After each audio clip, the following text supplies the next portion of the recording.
الله أكبر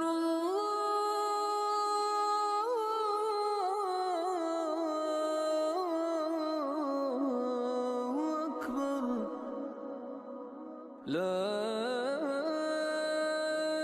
إله إلا الله.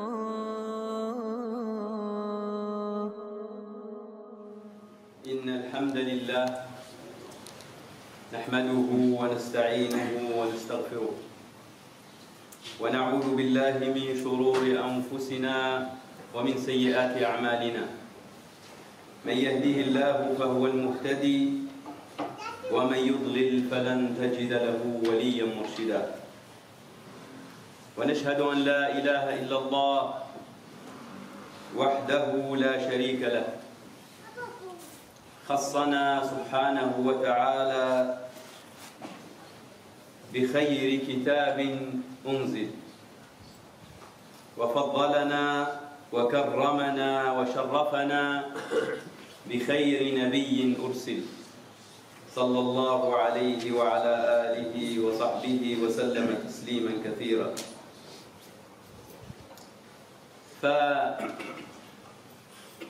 فأدى صلى الله عليه وسلم الأمانة وبلغ الرسالة وجاهد في الله حق جهاده حتى وصلنا هذا الدين نقيا طاهرا.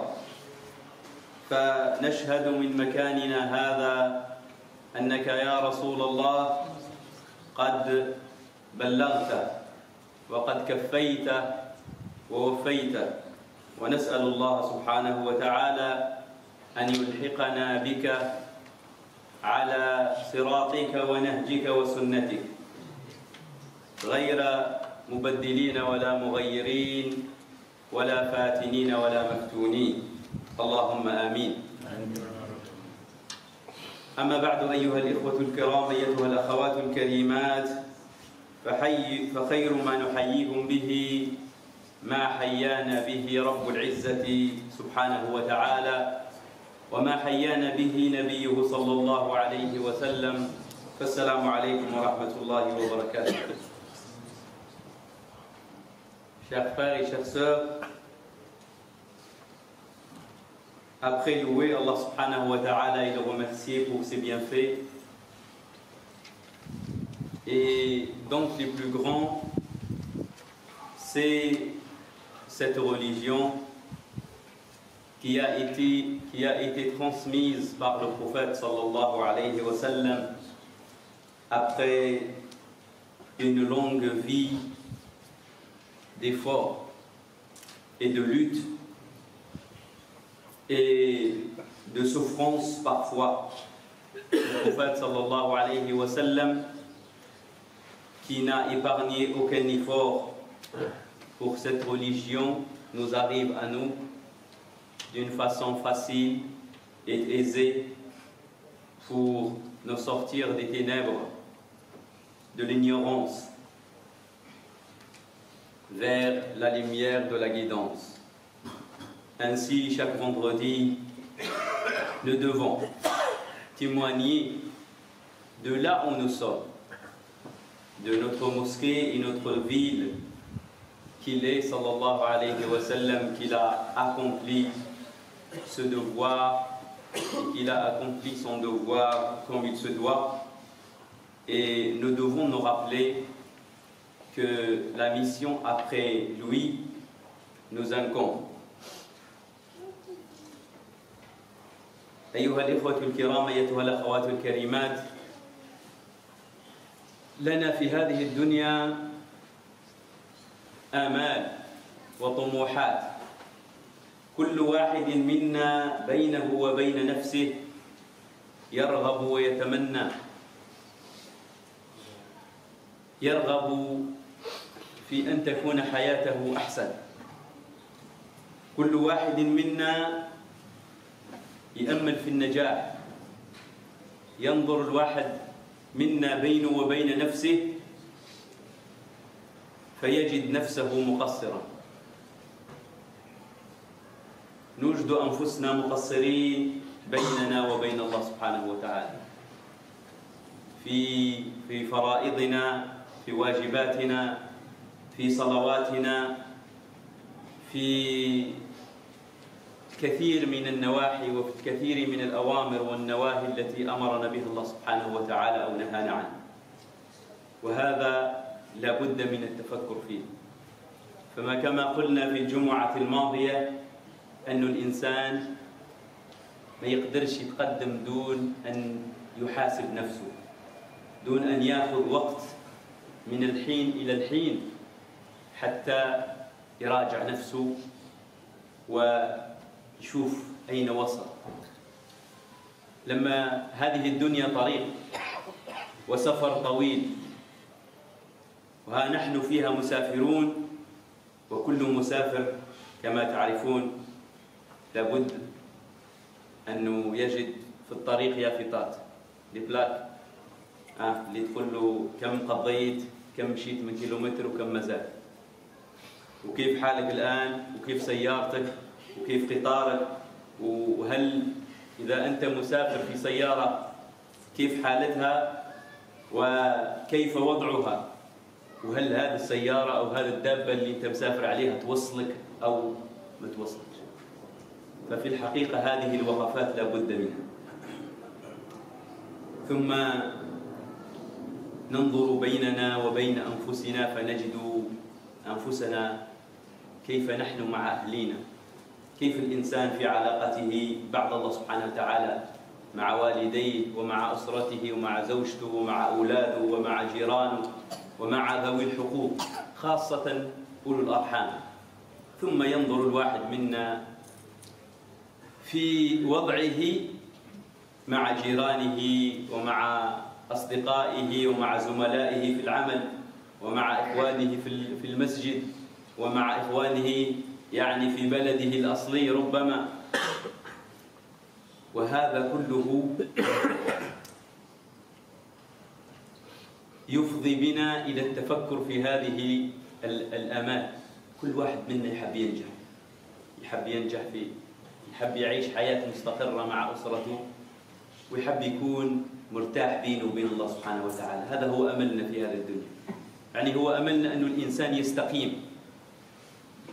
نحن ضعفاء، كل ما نفكروا في بيننا وبين الله سبحانه وتعالى نلقى أنفسنا عندنا مشاكل وعندنا تقصير وعندنا ذنوب. نسأل الله سبحانه وتعالى أن يرحمنا جميعا. ففي أكثر الأحيان نحن نتساءل من أين نبدأ؟ يعني الآن كلنا الحمد لله، وهذا هو الإنسان يحب ينجح في مع أسرته مع الله سبحانه وتعالى في العبادة، يحب يعني ينجح في العمل، يحب ينجح في هذه الدنيا، يحب يكون لباس عليه ماديا واجتماعيا. ومن هنا بداية الطريق. Donc, dans notre vie, nous avons tous des espoirs et des espérances. Et alhamdulillah qu'on les a. Chacun d'entre nous, en s'arrêtant de temps à autre pour vérifier sa situation et sa position dans ce long voyage qui est le voyage de dunya, de la vie d'ici-bas. Nous sommes tous des voyageurs. Nous sommes partis le jour où nous sommes nés, où nous sommes arrivés dans cette vie d'ici-bas, dans cette dunya. Et notre voyage s'arrêtera le jour de notre mort. Là, on va rencontrer Allah subhanahu wa ta'ala. Et nous avons ces espoirs-là. À chaque fois qu'on s'arrête entre nous, chacun entre lui et lui-même, entre lui et son nafs. Et on va parler de ce grand point de départ. Chacun d'entre nous, il aimerait réussir sur le plan spirituel. On aimerait tous ne pas rater une prière, la prière de l'Fajr. Ne pas rater la prière à la mosquée. Ne pas être amené un jour à regrouper ses prières. Nous espérons tous être spirituellement élevés, avoir une foi qui transcende, avoir une paisibilité, une paix de l'âme. Nous voulons tous, au niveau professionnel, vivre bien avec sa famille.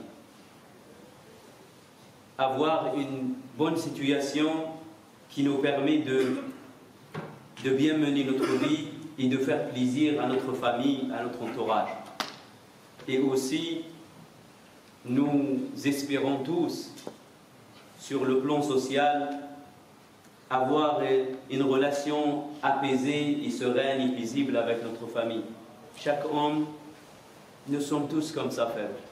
Tous les jours, on se dit, après les erreurs qu'on fait, on se dit, Wallah, j'aimerais bien que ma femme, que je ne dise pas ce que j'ai dit.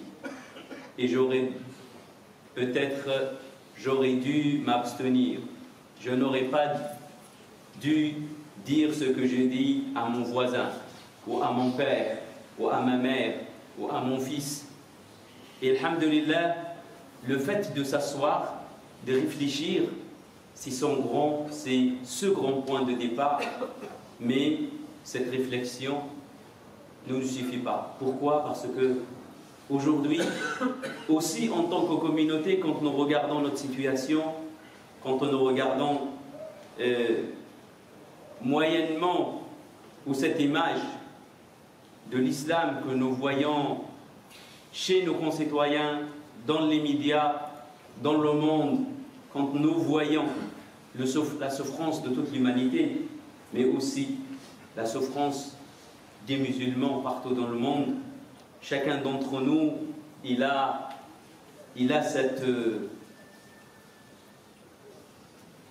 quelque chose dans son cœur qui le pousse à réfléchir comment faire. Et on se demande tous, d'où je vais commencer? Moi, j'aimerais bien réussir personnellement, familialement, sur le plan matériel, même financièrement, que je vis bien, etc. Pour une raison, pour aussi aider les autres.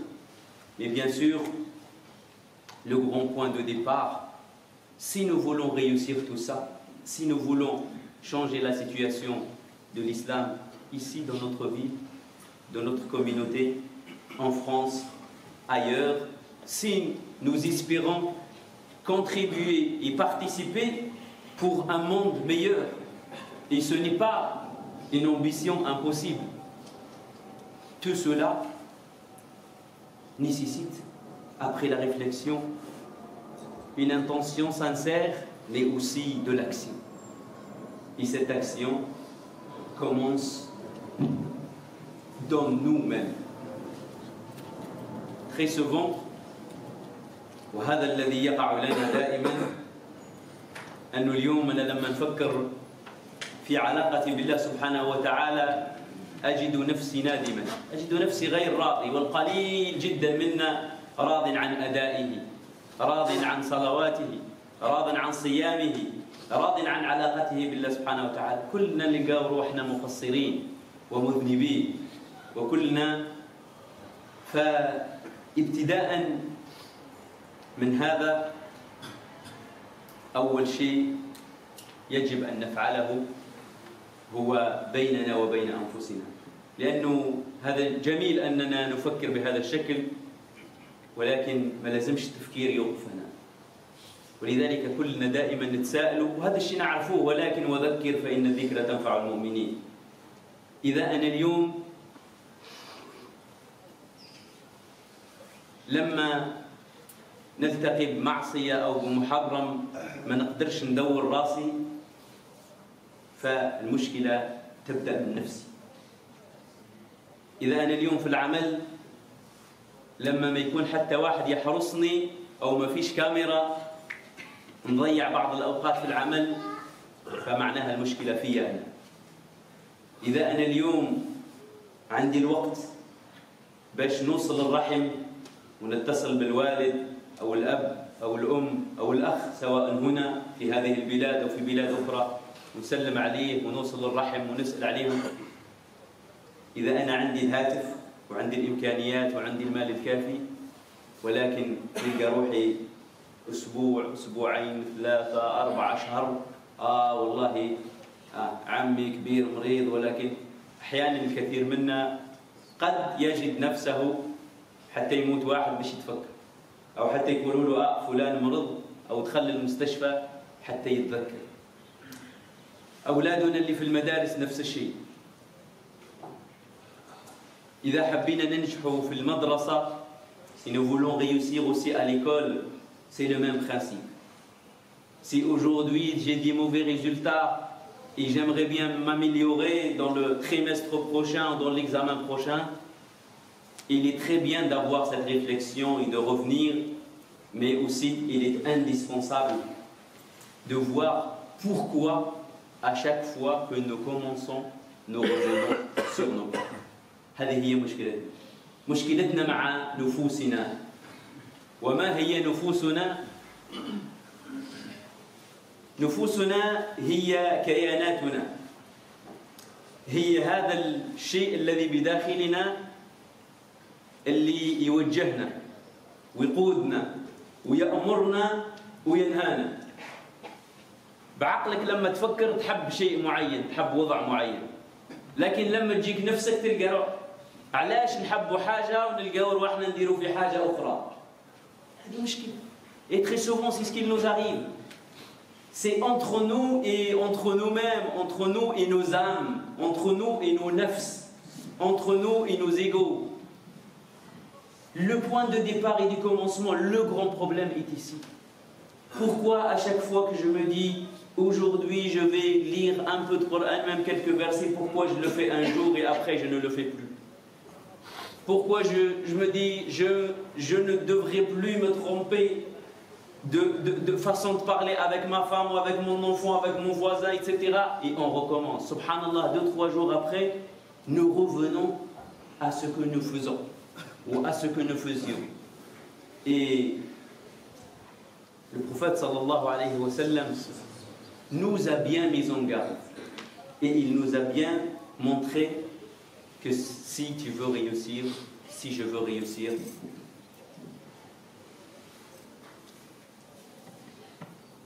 il ne faut pas commencer ou il ne faut pas réfléchir ou penser qu'il faut déjà commencer par des grandes actions ou bien par mobiliser les foules ou changer tout le monde ou changer d'abord la famille, parce que si nous insistons sur ce point de départ entre nous et nous-mêmes, nous allons réussir.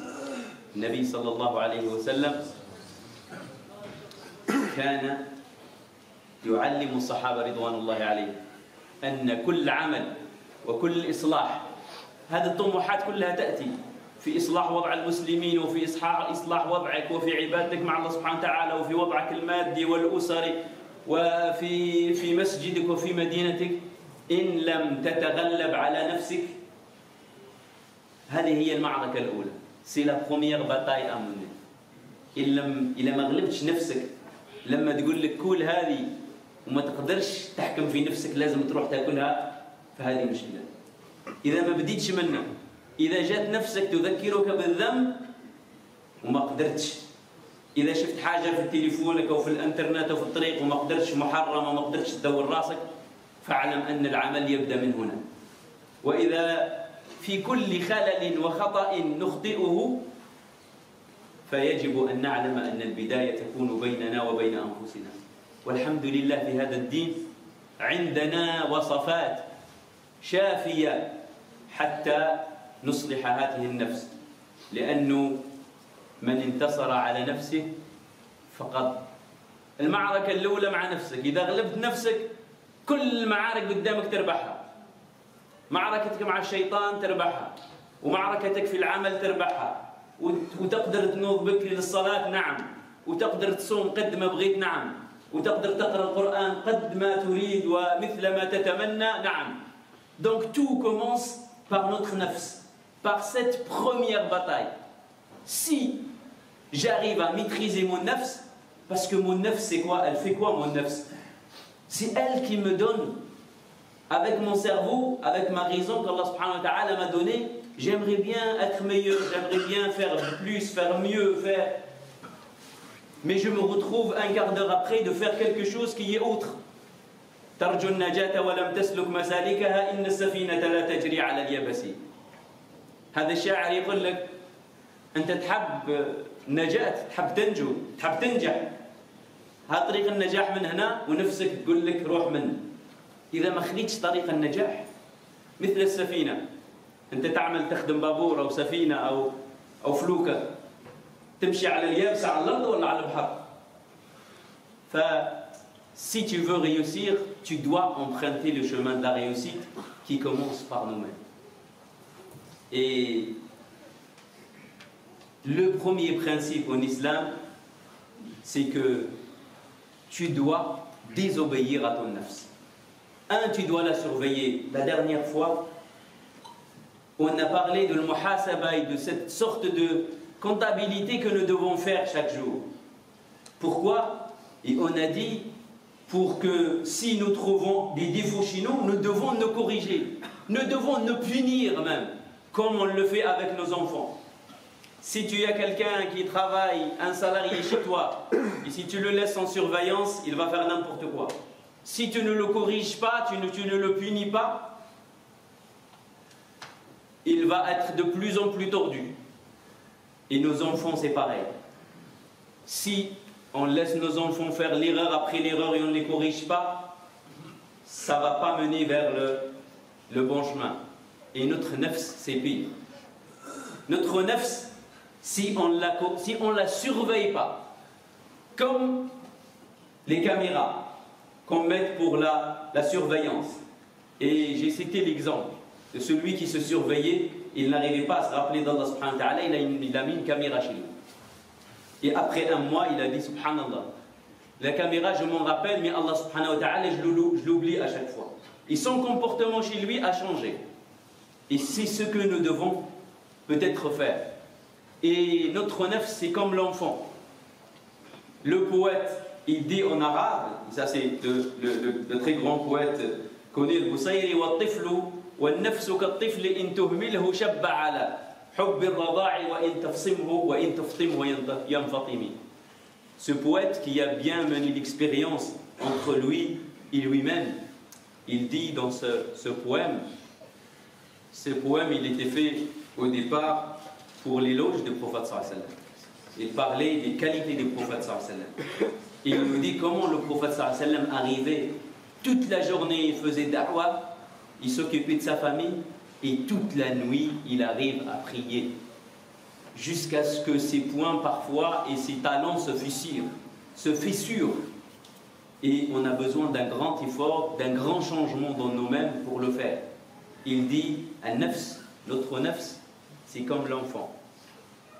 Si tu vas l'entraîner à le sevrer, si tu vas lui couper le lait à partir d'un certain âge de, je ne sais pas, 5 mois, 8 mois, 1 an, si tu ne commences pas à l'entraîner à téter moins, à prendre moins du lait, il continuera à boire du lait tout le temps. Il ne va jamais être sevré. Notre nefs, c'est comme ça. Il faut l'obliger.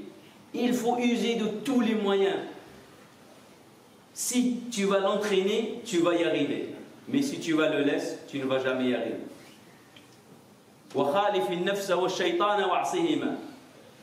Et nefs, notre nefs, on doit lui désobéir. Pourquoi? Parce que très souvent, qu'est-ce qui se passe avec notre nefs? C'est que elle nous ordonne et elle nous pousse et elle nous encourage vers les choses faciles. Je prends le téléphone pour appeler mon père ou ma mère ou un proche ou un malade et je trouve un lien Facebook et hop, je suis parti 2 heures. Et ça nous arrive tous les jours. Déjà rien que nous débarrasser de nos téléphones, c'est un problème aujourd'hui. Que ce soit grand ou petit. Et ça fait partie de l'exercice. Parfois, on mesure le temps qu'on a passé aux écrans. Par jour, il y en a qui passent 5 heures, 10 heures entre WhatsApp, Facebook, Instagram, Snapchat, etc., la télé, les chaînes, etc. Subhanallah. Pourquoi? Parce que ces fabricants de téléphones et ces fabricants d'applications, ils savent très bien quelles sont les choses qui nous tentent plus. Notre nefs, elle cherche toujours la facilité. Pour nos enfants qui essayent de réussir à l'école, ils commencent à réviser. Il prend son cahier pour faire des mathématiques, un peu de lecture, des exercices. S'il laisse le téléphone à côté, ton nefs, quand elle trouve quelque chose de difficile ici et de facile, qu'est-ce qu'elle va te pousser? La chose la plus facile. Surtout avec le faux plaisir qu'on a. C'est un faux plaisir. On surfe, et le temps passe. Et très souvent, on veille la nuit, on ne se réveille pas pour sa lettre, on ne fait pas les devoirs le lendemain, peut-être dans le travail, on ne travaille pas bien, on est un petit peu fatigué, on est sommé et ça nous gâche toute la vie. Pourquoi? Parce qu'on a suivi notre nafs. On n'a pas su l'arrêter, on n'a pas su la stopper. Et dans l'exemple de la vie du prophète sallallahu alayhi wa sallam, le contraire. قد أفلح من زكاها وقد خاب من دساها, dit Allah subhanahu wa ta'ala dans la sourate. Donc, a certes réussi celui qui arrive à éduquer son âme, à la prendre comme un enfant, à la surveiller, à la punir. Les sahaba, il y en a qui se punissaient. Quand on a cité la semaine dernière l'exemple, il y a quelqu'un qui a un jardin, il est parti dans le jardin, et regardez, il était content de la récolte, il le voyait, il imaginait combien il va gagner, il ne va pas gagner, il est parti dans le travail, il a oublié sa lettre. Juste une prière de l'Asr. Il est sorti, il a dit, ce jardin qui m'a amené avec mon nefs à oublier sa lettre, je le donne sadaqa fi sabilillah, je le donne sadaqa, je le donne un don fi sabilillah. Son nefs, elle ne reviendra jamais. Si on arrive à se punir à chaque fois qu'on rate une prière, on donne 10 euros, mais je mets 10 euros dans la caisse de la mosquée, ou 20, croyez-moi qu'au bout d'un mois, on fera plus de bêtises, parce que ça va toucher quelque chose de concret. Et chacun, il sait entre soi et soi quelles sont les choses qui l'entraînent. Si tu as un problème qui te prend plus que d'autres, si ton téléphone te cause des soucis, reste loin. Quand tu rentres, mets-le loin, mets-le dans le salon. Prends un réveil de 2 euros, là, les anciens réveils avec. Parce qu'aujourd'hui, on se leurre. Ah oui, je vais prendre le téléphone. Parfois, tu vas régler le réveil. Et tu vas te rendre compte que ça fait 2 heures que tu es resté sur le téléphone. Subhanallah, ça nous arrive. C'est des problèmes comme ça. Et tout ça, c'est lié à notre nafs. Parce que on ne sait plus aujourd'hui l'arrêter. Et on est toujours à la recherche de ce faux plaisir. فالإنسان اللي يعرف كيف يعصي نفسه وكيف يخالفها وكيف يجيبها بالقوة على هذه الأشياء ولكن يبدأ درجة فدرجة فهذا هو الإنسان الذي ينجح في حياته وهذه هي الوصفة الربانية والوصفة النبوية نسأل الله سبحانه وتعالى أن يعيننا وإياكم على أنفسنا أقول قولي هذا وأستغفر الله لي ولكم فاستغفروه إنه غفور رحيم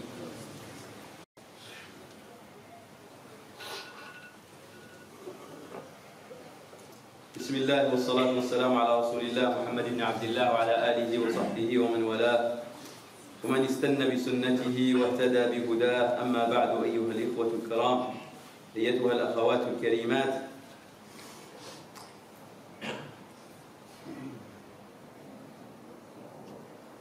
فلاحنا ونجاحنا في هذه الدنيا مرهون بهذه المجاهدة الدائمة وكل أمل وكل تمني وكل هدف وكل عمل في إصلاح لا يبدأ بإصلاح النفس فهو عمل وإصلاح ومحاولة فاشلة لذلك الخطر في اتباع النفس هو فساد الإنسان في ذاته النفس تفسد عليك وقتك وتفسد عليك حتى صحتك اللي تبع نفسه في الملذات وفي ملذات الدنيا حتى في المباحات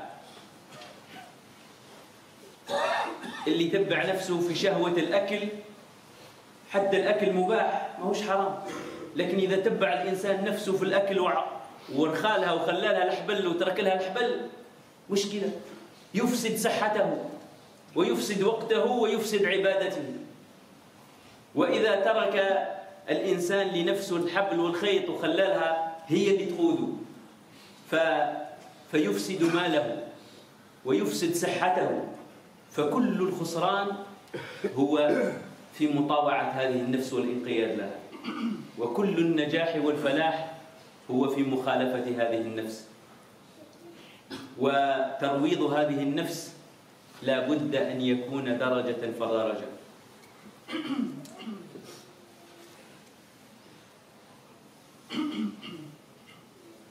Ne pas obéir à son nafs, c'est la chose que nous devons tenter tous les jours. Et si on se laisse, et si on laisse notre nafs nous guider, croyez-moi qu'elle va nous emmener et nous ramener à la perte et à la perdition. Dans le temps, dans la santé, battre son nafs et réussir et gagner la bataille, c'est lui désobéir.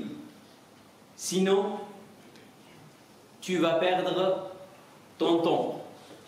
Parce que ton nafs, elle va toujours aller vers la facilité.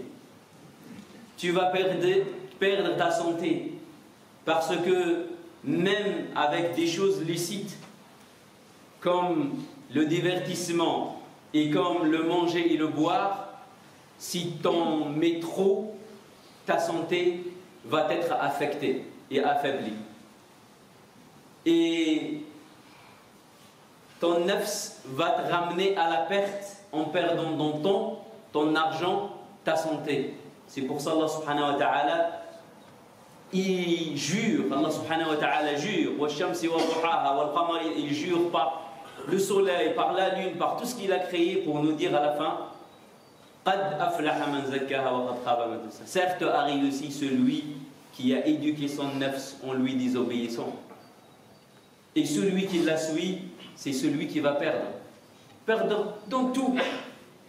Tous les espoirs que tu as, si ça ne commence pas par toi-même, tu vas les perdre. Et tous les challenges et tous les objectifs que tu as dans la tête de réussite, si tu ne commences pas par toi-même, et il faut que tu vas perdre et il faut commencer petit à petit. C'est ça la recette du prophète sallallahu alayhi wa sallam. Et avec ça, on va terminer. Et on peut détailler parce que nous savons, les grands savants de l'islam, chacun il va nous donner l'expérience de 50, 60, 70 ans. Donc quoi il a passé? Il combattait son âme, son ego, pour rester sur le droit chemin. Et la recette prophétique, c'est quoi? قليل دائم خير من كثير منقطع. Tu vas commencer. Et tu vas commencer par quoi? La première des choses, tu vas commencer par essayer de mener à bien tes prières. Les prières obligatoires. Chez toi, au moins dans le temps imparti, tu commences déjà à essayer de les... Il ne faut pas mettre des grands objectifs, commence très petit. Je dis cette semaine, je vais essayer de prendre 2 prières, de ne pas les rater au moment chez moi. Et tu vas rester comme ça 1 semaine, 2 semaines. Tu vas rajouter une prière. Et dans 1 mois, tu vas rajouter 1 ou 2. Ça, si jamais tes prières ne sont pas correctes. Là, tu vas commencer à rajouter des prières volontaires. Zid al-nawafil. تبدأ بالفرائض تحافظ عليهم وروح بشوية. لماذا؟ لأن الشيطان يجيك يقول لك مادام راح تصلي بسم الله 5 صلوات في المسجد وطوف الوقت فتصليها يوم أو 2 ثم تنقطع. Tu risques en mettant trop de choses et en allant dans la précipitation avoir une bonne intention de tout faire tout de suite, mais tu vas t'arrêter au bout d'1 ou 2 jours. Donc tu vas y aller doucement avec les obligations. Et tu vas commencer par des petits objectifs. C'est comme l'enfant. Tu vas l'entraîner petit à petit. Tu ne vas pas le ramener du matin au soir à faire quelque chose. Tu vas commencer par un petit chouïa, une petite dose. une petite dose. Et pareil, dans le sens contraire, si tu as des péchés, des problèmes, tu dois diminuer petit à petit. Ce qui est haram, il faut essayer de s'abstenir tout de suite. Mais ce qui est licite, tu dois essayer de te soigner en minimisant et en diminuant les doses. Et après, tu vas rajouter une petite nafila, juste 2 rak'ah. Et au bout de 2-3 mois, tu vas rajouter. Et à chaque fois, tu vas essayer de rajouter une bonne habitude dans les relations sociales, avec ta femme, avec ton enfant. Essayez au moins de ne pas faire du mal, c'est le début. Et après, déjà s'abstenir du mal, c'est le début. Et après, penser à faire du bien. Parce que déjà, si tu ne fais pas de péché, c'est déjà pas mal.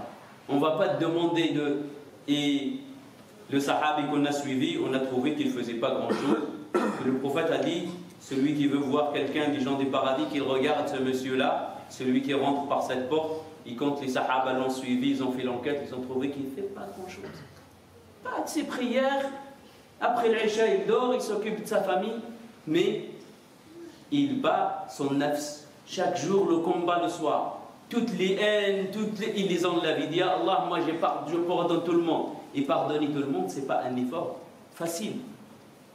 Parfois, nous, on brûle parce qu'on doit se venger de quelqu'un, dans l'entourage ou ailleurs.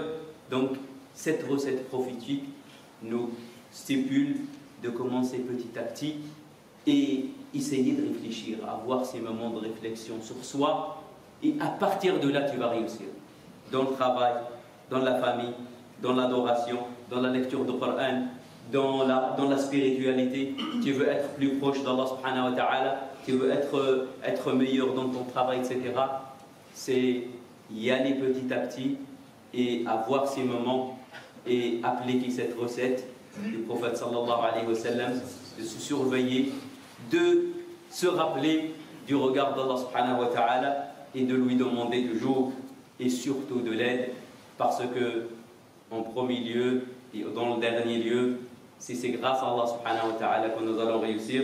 نسأل الله سبحانه وتعالى اللهم يا علي يا عظيم يا علي يا حليم اللهم يسر لنا اللهم قدرنا على أنفسنا اللهم اجعلنا من الذين يجاهدون أنفسهم ومن الذين يربون أنفسهم اللهم اجعلنا من الذين يحاسبون أنفسهم قبل أن يحاسبوا ومن الذين يزنون أعمالهم قبل أن توزن لهم ونسألك اللهم أن نموت بنية حسنة اللهم إن خانتنا الأعمالنا وخاننا ضعفنا فلا يخوننا رجاؤنا وحسن رجائنا فيك يا الله يا كريم اللهم يا علي يا عظيم اللهم تقبل منا إنك أنت السميع العليم تب علينا إنك أنت التواب الرحيم اللهم يسر لنا أمورنا اللهم اشفنا واشف كل مريض اللهم اشفنا من أمراض نفوسنا قبل أمراض أجسامنا وأسقامنا